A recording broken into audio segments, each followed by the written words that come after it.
Hey guys, it's Elizabeth Rose, and it's Friday afternoon, and it has been an incredibly volatile week in the mortgage market. And it seems to be this is the new norm.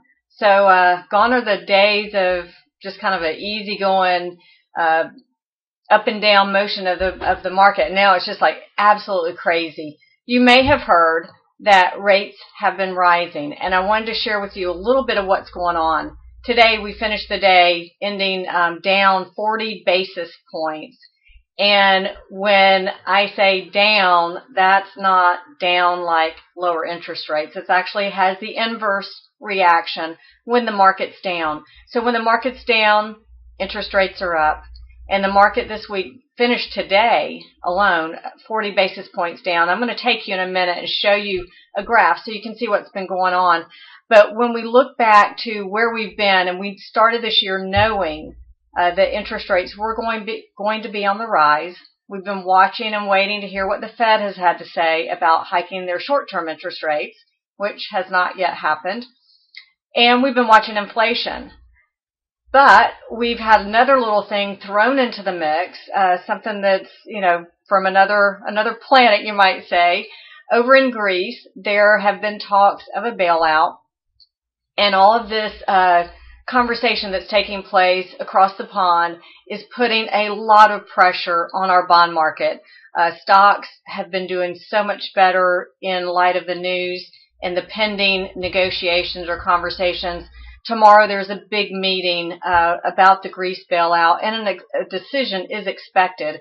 In fact, we really thought that it would come today. It didn't. So we're looking for it to come Monday, and the markets have already prepared for it. The bond market just looks crummy. There's just no other way to slice it and dice it. So with a crummy looking bond market, that is where our interest rates come from. They come from mortgage-backed securities. And so with those securities being somewhat in the toilet, you could say, we've seen some upward pressure on interest rates. And now we are over the hump of the 4% handle.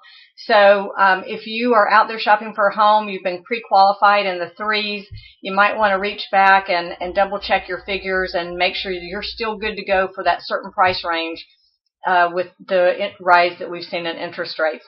But let's take a look real quick. And let me show you what I'm talking about here. Bear with me while I make a little switch here. All right, there you're looking at the mortgage-backed securities.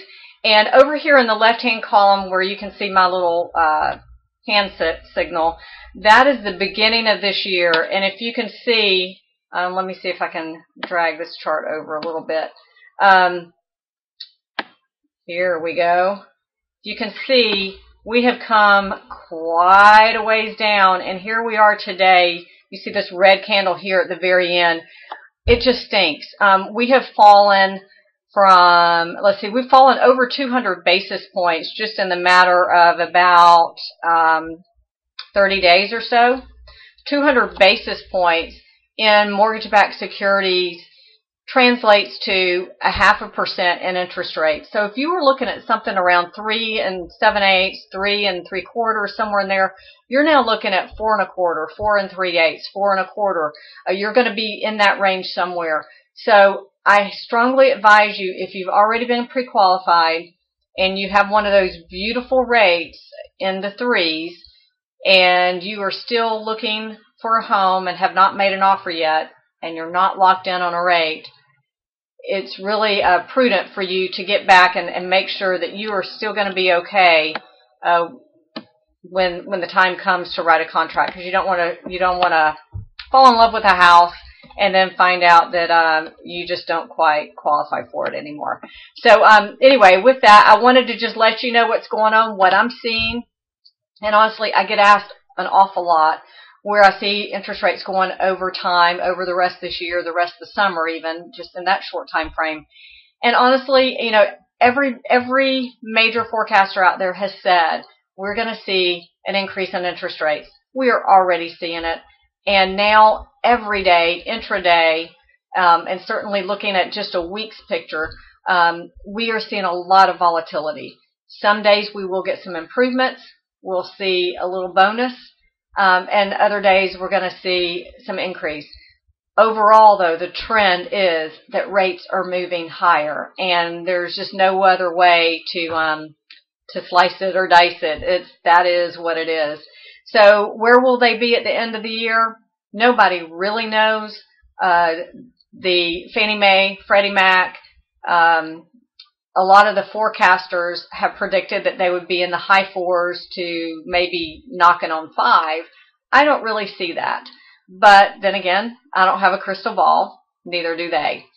Anyway, that's where we are as we finish out this last full week in June. Remember, next week's a holiday week, and so most offices will be closed next Friday for the July 4th holiday. What that means is we will have a shorter trading week in the bond market.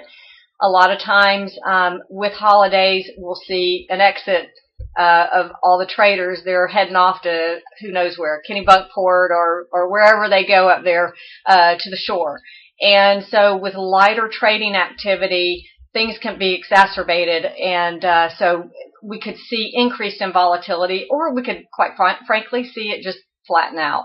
So next week will be an interesting week, but this week we are finishing quite a bit lower than where we started the week. And once again, I'm just going to pester you. If you've already been pre-approved and you've been pre-approved at an interest rate below 4%, I highly urge you to go get your numbers checked and make sure you are still good to go for that price point that you had previously been approved for. And with that, I'm going to sign off. Wish you a wonderful weekend and enjoy this fabulous sunshine that we finally have here in Texas. Have a great week, everyone.